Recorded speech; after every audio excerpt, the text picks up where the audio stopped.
పేరు నానిపై ఏదైతే గతంలో కొన్ని కేసులు నమోదైనాయో రేషన్ బియ్యానికి సంబంధించి తన భార్య పేరు మీద ఉన్న గోడౌన్లో కొన్ని బస్తాలు అనేవి మాయమైనాయి అని చెప్పి ఏవైతే కేసులు నమోదైనాయో అవి ఇంకా తీవ్ర ఉద్రిక్త పరిస్థితి తీసుకొచ్చిందని మనం అయితే చెప్పుకోవచ్చు.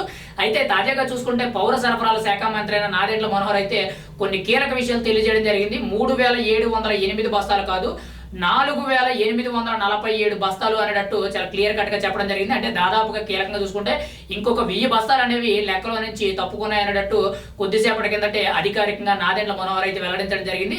అయితే కీలకంగా చూసుకుంటే ఒక గోడంలో మాత్రమే 3748 బస్తాలు మాయమయ్యేటట్టు చెప్పడం, ఇంకో రెండో గోడౌన్ కూడా ఉంది. దాన్ని చెకింగ్ చేయడానికి అయితే ఎదురు చూస్తున్న అధికారులందరూ కూడా దగ్గర పెట్టుకుని కూడా ప్రస్తుతాన్ని దాన్ని కూడా చెకింగ్ చేయాలి. మరి అందులో ఎన్ని బస్తాలు మాయమయ్యేటట్టు పూర్తి వివరాలు అయితే తెలియవలసి ఉంది. అయితే ఇక్కడ కీలకంగా చూసుకుంటే ప్రత్యేకించి కూడా ఈ గోడౌన్ లో పెట్టిన ధాన్యం ఏవైతే ఉన్నాయో ఆ మాయమైన ధాన్యానికి లెక్క కట్టేస్తామనేటట్టు ఆల్రెడీ ₹1 కోటి వరకు కూడా జేఎస్ గోడౌన్స్ అంటే పేరు నానికి సంబంధించిన తన భార్య పైన ఉన్న గోడౌన్స్ ఏవైతే ఉన్నాయో వాటికి సంబంధించిన అధికారులు అయితే ₹1 చెక్కు డీడీ తీసి జిల్లా కలెక్టర్కి అందజేసినట్టు మనకైతే సమాచారం అయితే తెలియజేయడం జరిగింది.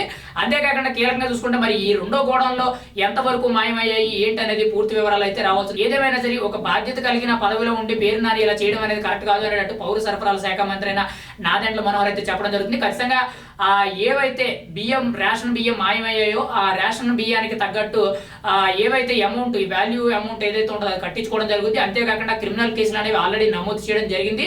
ఇంకా కొన్ని కేసులు అదనంగా నమోదు చేసే అవకాశం కూడా ఉంది. ఎక్కడా కూడా కుట్రపూరితంగా జరిగే అవకాశమే లేదు. నేరుగా వాళ్ళు వచ్చి కూడా తనిఖీలు చేసుకోవచ్చు. అక్కడ జరిగిన తప్పుకు మాత్రం ఖచ్చితంగా శిక్ష పడే విధంగా మేము చర్యలు తీసుకోవడం జరుగుతుంది అనేటట్టు నాదెండ్ల మనోహర్ అయితే తెలియజేయడం జరిగింది. కానీ ఇక్కడ కీలకంగా చూసుకుంటే దాదాపుగా ఇప్పటికే కూడా 187 టన్నులు మాయమయ్యాయని చెప్పి ఒక సమాచారం అయితే వచ్చింది. అంతేకాకుండా ఇప్పుడు తాజాగా చూసుకుంటే ఇంకొక 50 టన్నుల వరకు కూడా పెరిగే ఛాన్స్ ఉందనేటట్టు మనకు సమాచారం అయితే ఉంది. మరి రెండో గోడౌన్ చెక్ చేస్తే ఏ విధంగా ఉంటుంది? ఫైనల్ గా చూసుకుంటే రాష్ట్ర వ్యాప్తంగా ఇలా పలు చోట్ల చాలా గోడౌన్లు అయితే ఉన్నాయి. అయితే రాష్ట్ర వ్యాప్తంగా 104 గోడౌన్లు అనేవి ఇలాగా ఉండడం జరిగింది. ఆ గోడౌన్లలో కీలకంగా చూసుకుంటే పౌర సరఫరాల శాఖకి సంబంధించి ఇలా రేషన్ బియ్యం అనేది నిల్వలు ఉంచడం జరుగుతుంది.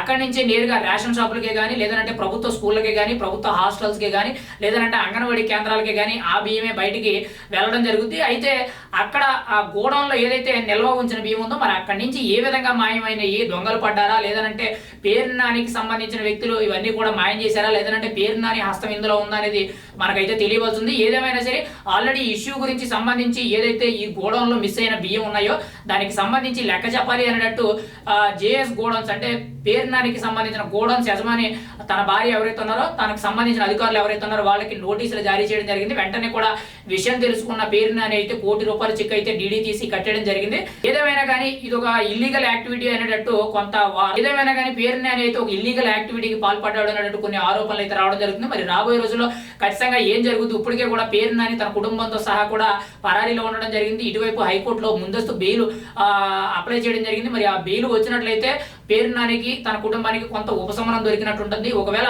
బెయిల్ మంజూరు కాలేదు, ఖచ్చితంగా బెయిల్ నిరాకరించినట్లయితే మాత్రం ఖచ్చితంగా జైలుకు వెళ్ళే అవకాసం ఉంది. కానీ ప్రస్తుతానికి చూసుకుంటే కుటుంబంతో పరారీలో ఉన్న పేరు నాని అని చెప్పి చాలా పెద్ద ఎత్తున మీడియా అంతా కూడా ప్రచారం జరుగుతుంది. మరి ఏం జరుగుతుంది, పేరు నాని ఎక్కడున్నారు అనేది అయితే ఇప్పటి వరకు ఇంకా స్పష్టత రాలేదు. కానీ ఇక్కడ పౌర సరఫరాల శాఖకి సంబంధించి నాదెండ్ల మనోహర్ కానీ కింద స్థాయి అధికారులే కానీ జిల్లా అధికారులే కానీ ప్రతి ఒక్కరు కూడా ఈ ప్రస్తుతానికి పేరు నానికి సంబంధించిన గోడౌన్స్ ఏవైతే ఉన్నాయో జేఎస్ గోడౌన్స్ వీటి మీద పూర్తి నిఘా పెట్టడం జరిగింది. అక్కడ ఎటువంటి తప్పులు జరుగుతున్నాయి ఏంటంటే అనేటట్టు ప్రతి ఒక్కటి కూడా బయటకు తీయడం జరిగింది. మరి రాబోయే రోజుల్లో ఖచ్చితంగా పేరు నాని అరెస్ట్ అవుతారా లేదా ఇంకా ఎన్ని కేసులు నమోదవుతాయి అనేది మనం అయితే